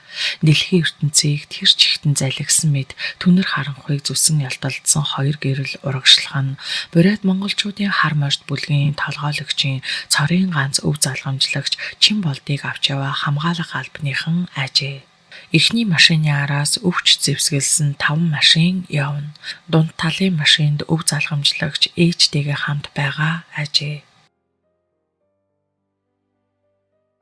Хар морд бүлгийн дэмжлэг авсан улс төрийн намын хэсэг залуус энэ үед Улаан уд хотноо нууц уулзалт зарлан эхлэв. Цогоо эхнэр хүүхдээ явуулангууд хамаг үнэт зүйлсээ байгаль далайн ойролцоо оршдог нууц байранд авчруулад дэлгэрийг дуудуулан хүлээж сов. 20 Бурат гаралтай энэ залуу Ростов хотоос дуудагдан ирсэн байв.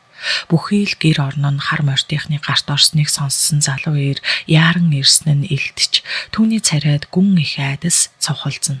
Хар мордны толгойлогч цогоо түүнийг мөс шиг хүйтэн харцаар ширтэн угтахад залуу ирийн хамаг биеэр хүйтдэн үүдэнд зог тосов. Цогоо шарнууд овгийнхны илэрхийлэл болсон шар хар улаанаар өргөн имжсэн цэнхэр дээл өмсөж улаан халцтай цацагтай малгай өмссөн харагдана. Минь дамар, минь дээ, дэлгэр үү? Тийм ээ, та хайхан намаршиж байна уу? Дэлгэрээ. Чамд ердөө 2 л сонголт байна. Чиний эцэг Жамбалион 1947 онд Султан Сали районы хүндэт Мола нарыг хөнөөсний горыг өнөө бид эдлэх хэвтэй. Юу гинэ? Миний эцэг Дондог баава байв да. Ялгаагүй юм шүү. Дондгийн эцэг Жамбалион мөн бидстэй. Тийм ээ. Тэгэхээр бид хар чоннуудтай алалцаж дэмий цус урсгахыг хүсэхгүй байна. Хар чоннууд 3 өдрийн дараа ирнэ. Би тэгээд яах вүлээ? Яах ёстойг хэлж өгнө үү та? Бид Казанбайн хүмүүст чиний гэр бүлийнхнийг хуу хамж барьж өгнө. Аюулыг хамгаалах газраас биднийг хамгаалах мантай байгааг чи өөрөө мэднэ. Дэлгээр өвдгөөрөө төгхийтэл чимээтэй гэгчин шал дөрөгтөл мөргөв. Биднийг аварч өршөө. Гэр бүлийнхнийг минь өршөө. Бидний буруу биш шүү дээ. Би ганцаар өгсөв. Чи яаж батлах юм? Ингэж гагцхүү бэлэвсэн их ядруу имс дүүнэрт бүх өрсөв.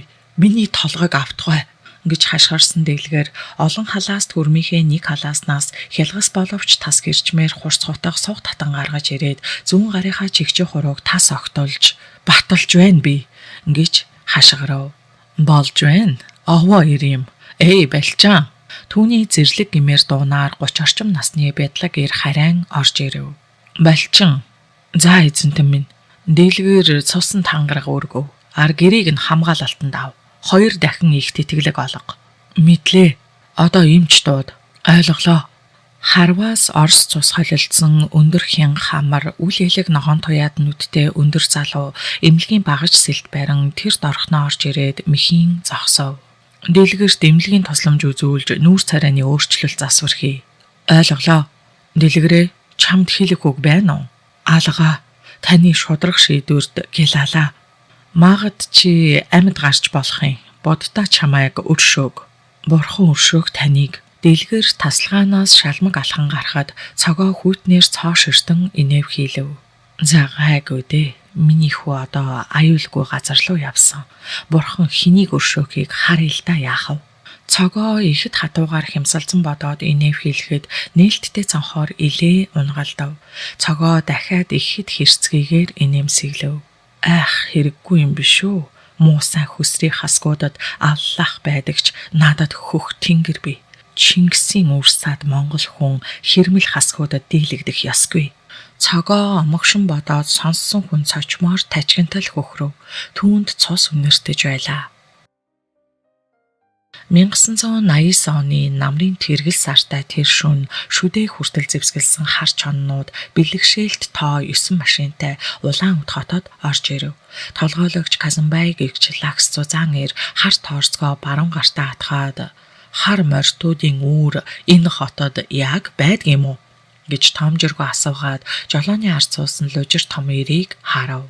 Хотоос нилээн зайд өгсөн шүү. Очих замыг нь мэдэх юм уу? Мэднэ. Ямар тач тэдний хүмүүс биднийг харцгааж байгаа. Хотыг сүлжин хэсэг давхиж сүрийг үзүүл. Зам зогсоосон болгоныг хохь болго.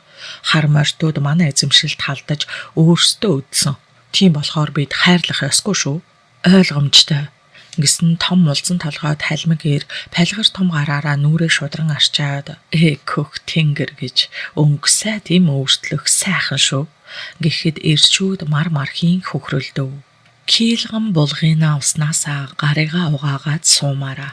Гарыгаа угаагаад суухаараа ганцхан ижимэн санагднаа. Нэгэн ир ихэд санаа ширсэн байдалтай ийн дуулаад санаа алдахад толгойлогч Казанбайн өмнө зоолттой байсан шар шууны 3 өднөөс нэг нь хийсэн унав. Аллах, дими юм биш үү толгойлогчоо? Харин ээ, муугийн дохио ирлээ. Биднийг тэнгэр орхиж магадтай. Бид хүний газар бидэрч дайсан үүрэндээ биднийг хятгаар зэхиж буй босуу. Хар морьтууд биднийг туулаан зүрхтэй аймхаа гэлцэх босуу. Ямар тач бид хин нэгэн рүү давтолж дайснаа түншин дөргоогоод буцхан зөв. Нөгөө хаягаар нь очих уу? Мурат хэдэн сар дунд нь байсан. Одоо төрүүлээд очих бах. Тэр нь хинийх үү? Хар морьтынхны нэг үүр. Очицгоё. Хар чонныхныг давхан очиход гоёмсог загвар бүхий 2 давхар байшинг тойруулан барьсан хэрмэн хашааны хаалга дээр 2 хамгаалагч зогсож байлаа. Энэ шалихгүй үр бололтой хамгаалагч нь гэж 2 хон бөөвсөн юм зогсно. Гол үр бол ийм байх ёсгүй. Гэхдээ л болгоомж илүүдэхгүй дээ. Гэсэн Казанбайн өмнөх шар шууны 2 өдний нэг нь хийсэн унав. Дими юм шүү толгойлогчоо. Айл дээрээд үүднээс нь буцах муухай. Орцгоё. Найрсаг мэдчилгээ илгээ зоригт бүрэгдүүдээ. Хамгаалтын 2 ир тэдний өмнөөс шуудхан АК-гаар шүршиж газарт хэвтүүлцгээв. Овоо ирсэн ахнэ. Дайраад хариу галал. Хэсэг зуур буудалцаан болоод хариу буудхаа болоход хид хідэн залуус хэрмэн хашаан дээгүүр нисэг мэт дүүлэн ороход тесрэх бөмбөг барьсан хідэн ир тэдний араас авирав. Эсэргүүцэл байхгүй болсон тул хар чоннууд хэрмэн хашааны үүдийг нээв. Хамгаалалтын хоёр эр ор мөргүй алга болсон байв. Хүүрэн баймар юмаа гэж бодсон хар чоннууд гоёмсог байшингийн үүдэнд очиход дотроосоо түгжээтэй байх тул байшингийн үүдийг бууны бөксөөр нүдэв. "Хинбэ? Та бүхэнд юу хэрэгтэй вэ?" гэсэн айж төгшсөн эмэгтэй хүний дуун гарахад хар чоннууд баярлалдан хөхрөлдөв. "Хей, энэ хинийх вэ хүүхэн? Чи хэлдэ. Та нарт хин хэрэгтэй юм бэ? Танаа толгоол өгч хар морь. Манай эзэнтэн гэртээ байна. Хаалга онгоолго, хамгаалагч нар ч зугтсан. Найрсаг угтуул бид тийм ч муу улс биш шүү." Хар чоннууд болгоомжлон ийш тийш харсаар хашгиралдав. Цоож, торхийн онгойж, залуухан бурайд хүүхний айж цочирдсан царай харагдахад тэд дайнч урайгаа хашгиран дотогш дайран орцгов. Сар шөнийн дэлхийгээс дайжсан мэд холдсон тас харанхуй шүн байлаа. Шийдрийн тосгон руу явдаг ойн давчуу замыг хаан зогссон зүрэг зам дээр жижиг тэрэг зогсож үе үе гэрлээ улалзуулна. Өмнөх нь олхон хайрхан сүүтийн бараантах нь үл мэдэг ажиглагдана. Дугуй нь хагарсан 469 машиныг дэргэд тариачны хувцастай хоёр ир холхино. Төд удалгүй шөнийн гүн харанхуйг нүхлэн араасаа цувран олон машиныг гэрэл улалзан дуу нойртоход хоёр ир нэгэн зэрэг шүгэлдэв. Машинууд өөд газар өөхлөн ойрцсоор байлаа. Аллах, энэ чинь бас юу вэ? Казанбай гар өргөнгүйлдэг хоёр ирийн дараа нь дугуйн хагарсан машиныг харан хэлэхэд шар шууны үлдсэн ганц өд хийсэн унахад гинт муугийн зүн тархинд нь харваж "Давхаарай, битгий зогс" гэж адган хашгирав. Тун удалгүй түнэр харанхуйг цочоо нүргэлсэн буун сум түүний сууж явсан машины дугуйг сийчин улин эскэрхэн тэр. Түүнд шар шууны өд үлдсэнгүй. Саргүй шүн улам харанхуйлсаар байлаа.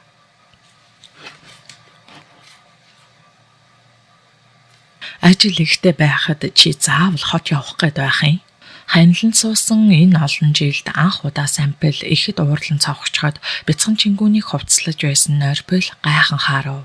Юу л болоод уцаарлаад байна да чи минь. Өглөө болж байхад хүүхэд айлгаад ээж нь хүүгээ сансын байлгүй дээ. Аваад ирэлгээд байна. Ер нь эцэг ихтэйгээс хуг байсан нь өөртөн дээр. Бид хоёр ямар мөнх дэрэгдэн байх биш. Нойрпол учирлан хилээд нөхрөө харуул сампл дэмий авиралсандаа гимшиж буй бололтой гэлмэлцэн инэв хийлээд духны хөлсөө арчив. Аягтаа цайгаа уугаад хэсэг суухад хамарт нь хөлс бурцайн ядарсан шинжтэй харагдахад нойрпол нөхрөө өрөвдөв. Миний өвгөн ядраад байгаа бололтой. Хүүгээ хүргэж өгөнгөө охин дээрээ очиж хэд хоног амраад ирэх юм уу? Төвөг хөгшин минь. Чи миний явж хэд хоног сайхан амраад ир. Удирдах газар орж байраа хөөцөлдөөрөө. Охиноо хэд хоног эрхлүүлж асраад ирхөө. Өвөө, гуруулаа хамт явъя гэх үү? Өвөө нь ажил ихтэй байна шүү дээ. Миний хүү имээтэйгээ явчихад болвол буцаад цог ирээрээ. Өвөө нь санан шүү. За өвөө.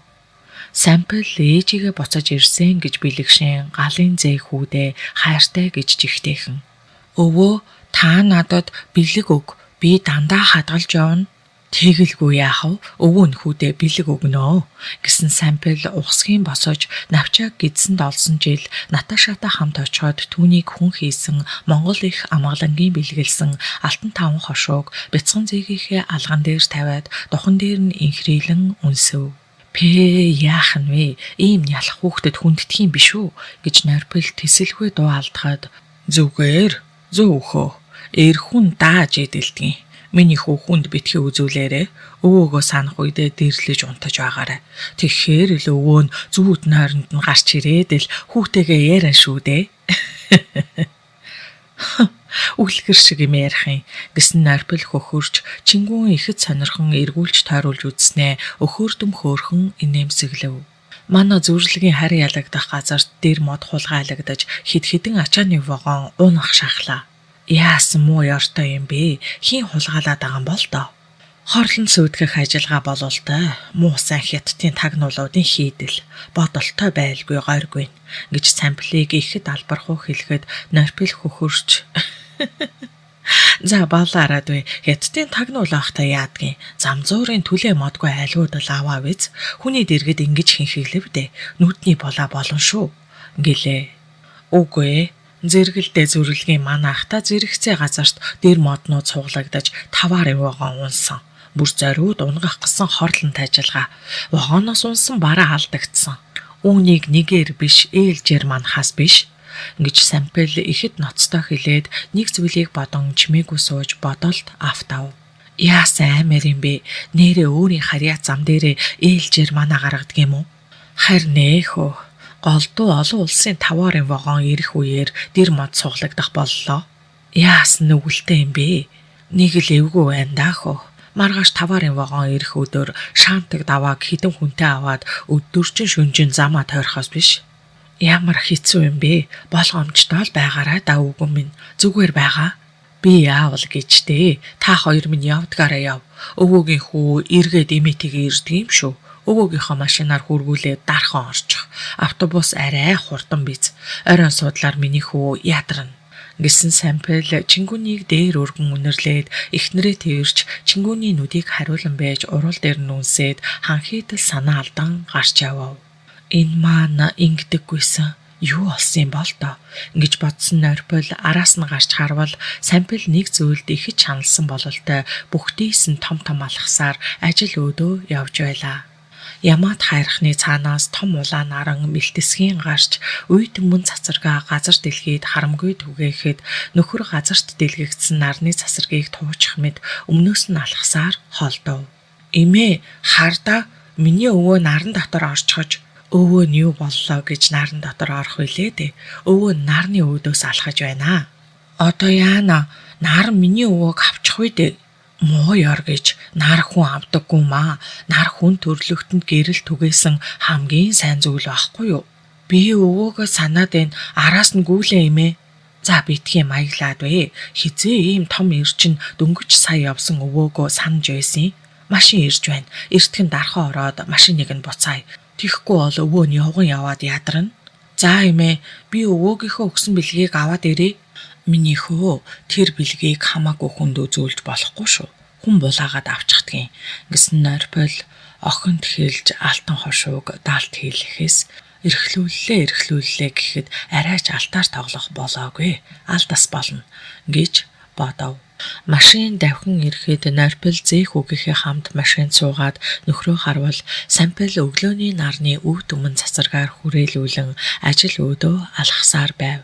Хөөрхийдөө миний мөвгөн ажил гэж өдөр шөнөгөөгээд ядарч байх шиг байна. Нуруунд бүгдийч гэж аргагүй л нэг ажлын төлөө төрсөн хүний хайлан нар шиг хүндээ хэмээн бодсон Норпол ихэд өрөвдөн явмааргүй санагдсан ч машин хөдөлгөөд татгалзаж чадалгүй их зам хүн одов. Самплийг өртөөний саарал байшинд ороход шүнжин зам сагсан дөрвөн залуу ядарсан бололтой сууж байв. За яав, манай хэд ядарвуу? Хүйтэн хонсноо. Сампл энэ хилээд ингэрийн халаас авхан шаргал өнгөтэй гоёмсог тамхины хайрцаг гарган онгойлгоод барихад залуус нэг тамхи авцгааж 50 өнөө шүнл гол нь байна гэцгээж тамхи асаацгаав. Өнөө шүн би өөрөө гарнаа. Дарга болгоомжтой байгаарай. Сүүлгүй чон ганцаараа биш шүү. Бид одоо амраад шүн гарсан ч яах вэ дээ. Шаантаг давааг хідэн замчинтай гаргахаас за та нар ам хатуутай байна шүү. Сүүлгүй чон манайхны дотор байгаа нь гарцаагүй. Ойлгож байна дарга. Ингэхэд бадарчны руу хайчсан бэ. Ойрт харагдахгүй ах чинь. Сэлэнг орно гээд хэд хоногийн чөлөө аваад явсан. Сэлэнг явсан нь үнэн байгаа да. Үнэн байлгүй яах вэ? Сэлэнг аймгийн холбооноос надтай ярьж ажил төрлөө асуусан шүү дээ. Тэгжч болно л доо.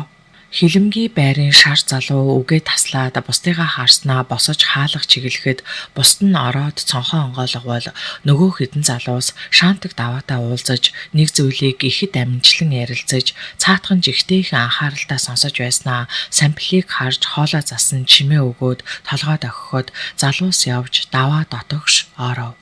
Шатаар өгсөөх даваагийн хөлийн чимээ гарч улмаар хаалга татагдан тамхины үнээр нэлхийн давааг орж ирэхэд сампл ихэд хансан мишэлзэв. Сүүлийн нэг хоног салхины чимээгээс хүртэл цочин даарч дагжин биеийн таагүй байгаа ажээ. Яг ийм үед шаантаг даваагийн тамхины үнэр хүртэл сайхан санагдана. Шаантаг даваа тамхинд амиа өгөх нь халгүй, үүлийн үргүй автсан нэгэн.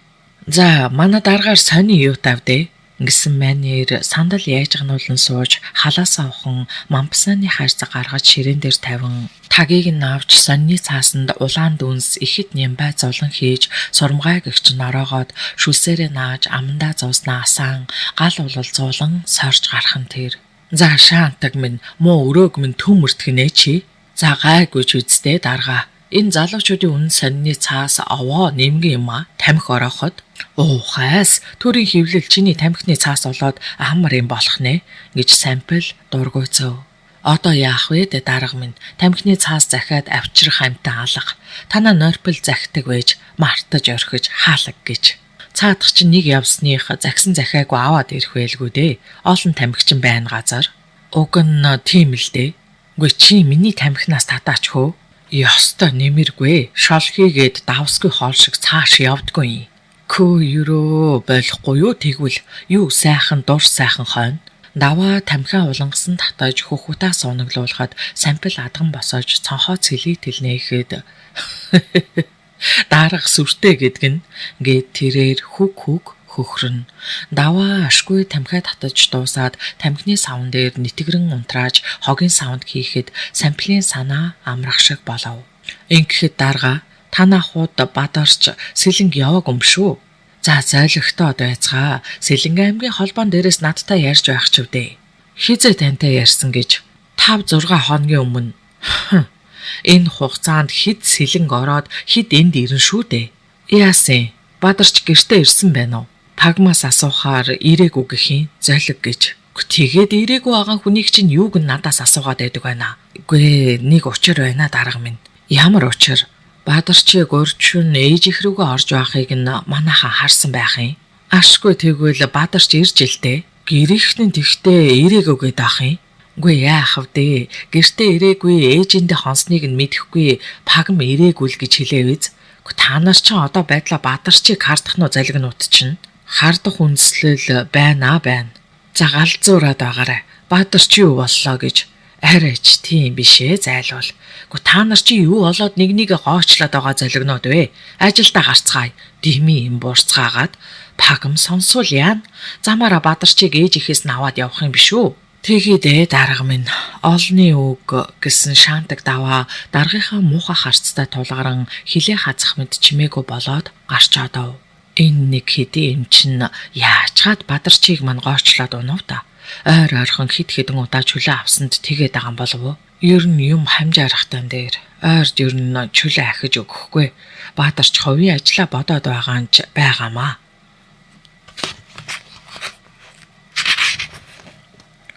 Сүүхэтэй ир шүү. Сампл анхааран бодоод гарч ирэхэд зам засварын ГАЗ 66 машин дээр замчид сууцгааж байв. Их ажлын нэг өдөр эхлэх нь тэр. Нийт замаа 3 хуваасан 9 хүн 3-3-аараа хуваагдан манаж хонохоор болов. Тэд замаараа бадарчин ээж ихээр орж түүнийг ирснийг асуувал ирээгүй гэсэн буурал хөгшин тэднийг аргадах мэт хараад "Гүй хүүхдүүд орж цай ууцгаахгүй юу?" ингэлээ. Үүрийн 5 цагийн орчим олон улсын ачааны гал дээрэг ирэхэд бол замчид шүнжин сурам хийлгүй 3 цаг болгоод BBC-г дэрлэн чимэх нойр авахаар дуг хийцгээв. Сар дээр хөөрч сүүн цагаан гэрлээ аажмаар татаж газар дэлхий үүрийн түнэр харанхуйд автах үес пүтхийн битүү зохиогч дуунаар сампл сэрж өндийн чагнав. Өдрийн их ажил дарагдсан 2 замчин дэрэгдэн бисээ түшин хорхирон унтана. За байз лүдүүд чинь дээр мод суулгах гэж ноцолдож байх ч өв. Энэ талд 3 залуу бий. Нөгөө талд шаантаг даваа бий. Тэгэхээр залуусыг үүрээр унтнаа гэж тооцоолоод зориуд тэр талд суугалж байх шүү.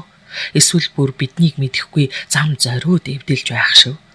2 цагийн дараа боогон ирнэ. Боогон унгаж дээрэм хийх гэсэн хулгайч нарыг байраад авбалуу. Сампл хоромхон зуур бодоод босож шар шувууг дуурайн хөөх хэмээн 3 дуурав. Төд удалгүй хөөх гэсэн муухай дун гарсан нь шаантаг даваагийн сонслоо гэсэн дохиотвол сампл чимээ гарсан зүг нуруугаа үрэн алхав. Үүрийн түнэр харанхуйг тохиолдуулан хор санаархлаа гүйцэхийг зорьсон дөрвөн жижиг машины гэрэл тусгачихсан замын дээр төмөр хөшүүрэгдэн зад татгаар ноцолдон байхыг харсан Сампел "Хөөш, та нар одоо болооч" ингэж хашгираад улам яаран гүйн алдан алхав.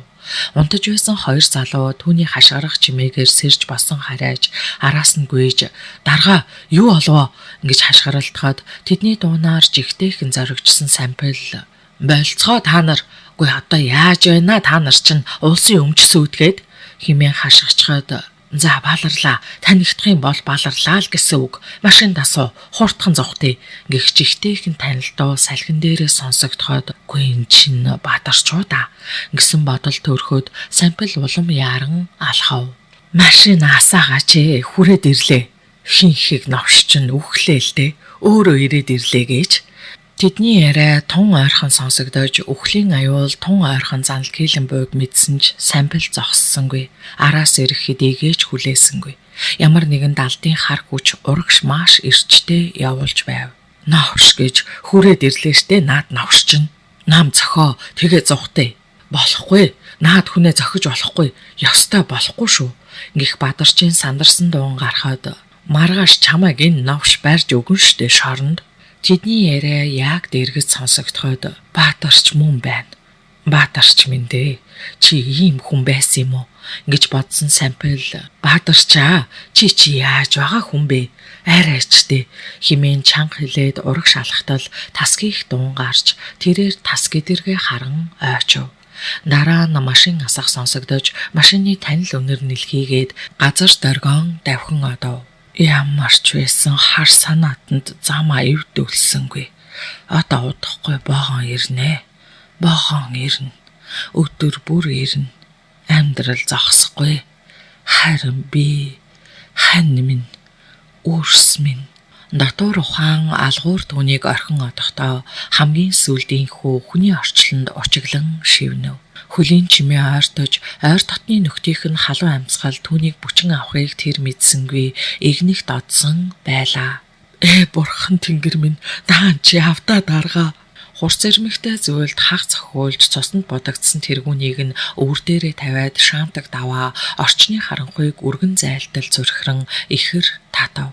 Хамт олонны төлөөлөл болсон замчин эрс даргийнхаа алтан шарлын өмнө сөхрөн унцгаан эр нулимсаараа үүрийн гэгээг сүлхмэд гашуудан угтцгаав.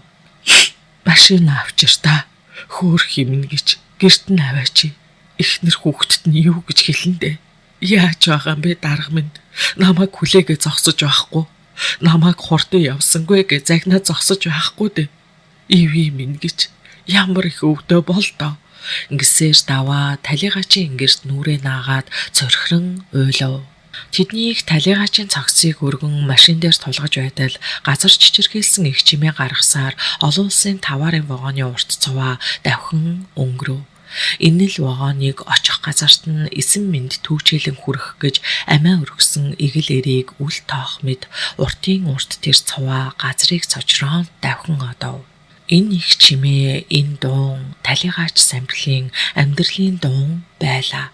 Нар хуралдаж хаамрилсан тэр өдөр шиг өдөр төмөр замын буйдхан энэ өртөөнд тохиолдож байсангүй. Эр им өтгөс нэлхасгүй асгаруулж байлаа.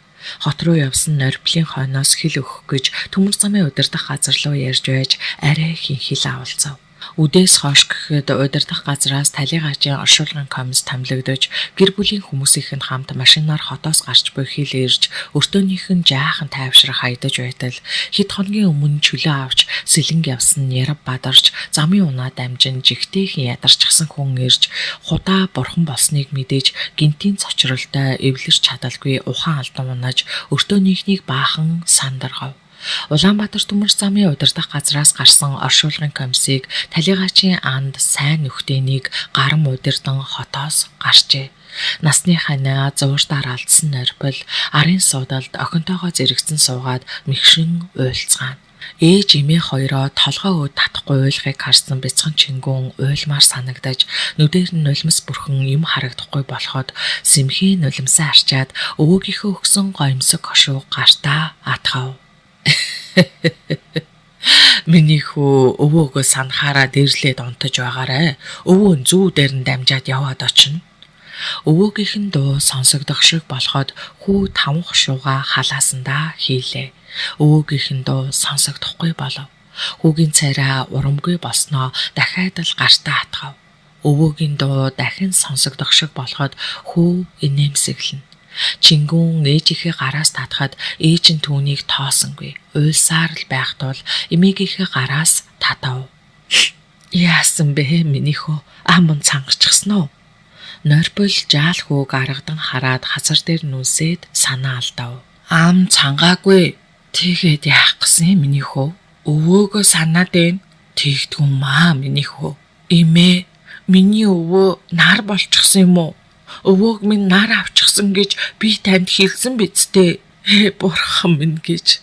Норбол бяцхан хөөг илгэндээ наан тэврээд мэгшин уйлав. Машин ажин түжин болж хүмүүсийн урууд орой шүүрс алдах сонсогдоно. Норблоо танах үргэн хаана ажилдаг гинэ? Хэл дуулгаж амжсан уу? Хотын цагтан сэргийлэхэд ажиллаж байгаа. Олон хэрэг дээр зэрэг ажиллаад завгүй байхын хөөх юм. Сая очиход гадуур ажилласаа ирээгүй байсан. Хамт ажилдаг хүнд нь хилээд л гарч ирсэн. Араас явуулна гэсэн. Удирдах газар руу ярьж тэр хүнд унаа гаргаж өгөх юм байна. Одоо бид яанда гарам минь хөөх юм гэж ийм эрт явчих ч гэжтэй. Би яах гэж өчигдөр орхиж гарав та. Норбол өөрийгөө буруутгаж явлаа. Навчаа амьдралд нь тохиолдсон энэ аимшигт хагцлыг яаж давхаа мэдэхгүй гөлөрсөн хүн болж хувирав. Амьдралын огтхон ч хүсээгүй нэгэн өнгө түүний өмнө нүгэлтэн харанхуйлах ажээ. Аимшигт их шуурга түүнийг хаашаач хөдлөхгүй нүүр нүдгүй ороолгох мэд тэрбээр чичирч дагжин явлаа. Оройн харав бүрээдээ уралдан тэднийг байшингийнхаа өмнө очин зогсоход өртөөнийхэн бүгд цуглжсан уймарсан царайтай улс бужигнаж бөөн уйлан унжаан болон угтав. Миний охин, аав охин, Норбол минь дээ. Худ минь ийм ч юм болох гэж бадарч бүгдийн өмнөөр толгойтой үсээ үгтэн бахирч амтан баахан уруу татав. Аль бадарч минь эр хүн шиг байж үз. Битгий зовлон дээр зовлон нэмээд бай. Шаантаг даваа хэрдэл зэвүүцэн хилээд ар нуруу нь өвдтөл нударч авахад бадарч тогтолцсон босож ийш тийш хулмалцсан хараад навчаа көдлөн дотогш орохдоо муу шаантаг арай намайг харчихсан юм биш байгаа да. Далимдуулаад нуруу руу шаагаад авч байх чинь гэж зэвүүрхэн бодов. Охин минь бид ийм ч юм үзэх гэж хайран хүн. Миний муу найз чухамдаа бид хоёр чинь холбоотоо даах шиг л хөдөлцөж явлаа. Хайрын чиг худ минь. Бадарч дахин халаглаж харуулсан навчааг уйлуулах нь Норболд огт таалагдсангүй. Бадарч минь битгий хүүхэд уруу татаж уйлуулад бай. Зовлонг дагаж урууддаггүй сүрч давдгийн. Миний охин нүрэ авгаа. Бүсээ чанга бүсэл. Бидний зовлон хүндлэлтэй гэж эрс шулуун хэлсэн Норблыг харж битүүхэн хулмалцсан бадарч энэ муу шаантаг даваа Норбол дэлдэвдэмий юм яриаггүй байгаа хэмээн хардан бодов. Маргааш оройн дэнхийн давхин ирж хадам эцгийнхээ оршуулгад хүргэн хүүгийн үргийг ихэд сайн гүйцэтгсэнд навчаа Норбол хоёр баяртай байлаа. Миний аавыг цохиж амь насыг нь хүнөөс алуурчдыг заавал олуулнаа хэмээн навчаа хүсэлт гаргасан учраас цагдаагийн ажлын хэсэг ажиллаж эхлэв. Ихэнх гэрчүүд бадарчийг сэжиглэж байгаагаа мөрдөгчд хэлсэн нь зүй ёсоор анхаарал татаж бадарч 2 удаа байцаагдаад авав.